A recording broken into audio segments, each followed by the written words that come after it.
Assalamualaikum warahmatullahi wabarakatuh. Innal hamdalillah nahmaduhu wa nasta'inuhu wa nastaghfiruh. Rabbi shrah li sadri wa yassir li amri wahlul 'uqdatam min lisani yafqahu qawli wa ba'd. Muslimin dan muslimat yang dirahmati Allah sekalian. Pertama-tamanya, marilah kita memanjatkan kesyukuran kita kepada Allah Subhanahu wa taala kerana pada hari ini dapat kita bersama-sama dalam majlis Ihya Yaumul Arafah. Dan mudah-mudahan insya-Allah majlis kita diberkati dan dirahmati oleh Allah Subhanahu wa taala.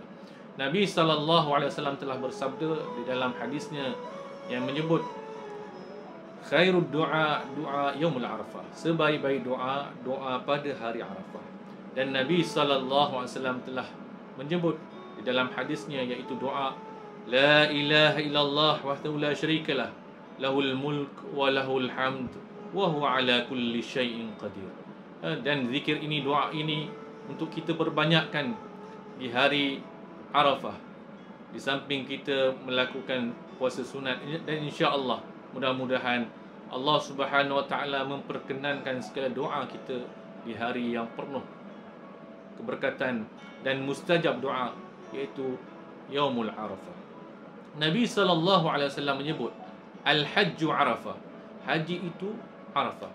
Bagi mereka yang menunaikan haji di Mekah Al-Mukarramah, maka wajib kepada mereka untuk berada di Arafah, padang Arafah, yang merupakan kefarduan dan juga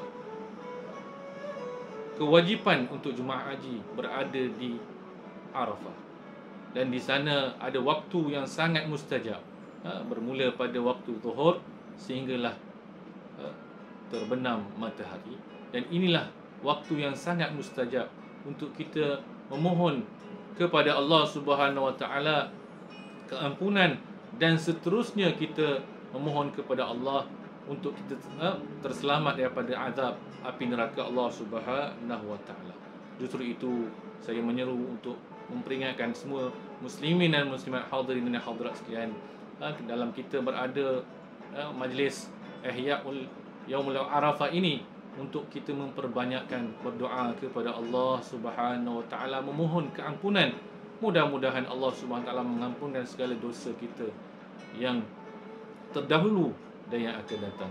Dan insya-Allah mudah-mudahan kita sentiasa di dalam rahmat dan kasih sayang Allah Subhanahu wa taala. Muslimin dan muslimat, hadirin dan hadirat yang dirahmati Allah sekalian, di dalam kita mengerjakan ibadah korban, bagaimana kita mengambil pengiktibaran yang telah dilakukan oleh Nabi Allah Ibrahim AS bersama anaknya Nabi Allah Ismail, yang mana perintah Allah Subhanahu wa taala kepada Nabi Allah Ibrahim supaya menyembelih Nabi Allah Ismail AS, satu perintah yang amat berat, yang amat sukar untuk dilaksanakan, tetapi oleh kerana ini adalah merupakan perintah Allah Subhanahu wa taala, maka Nabi Allah Ibrahim melaksanakan.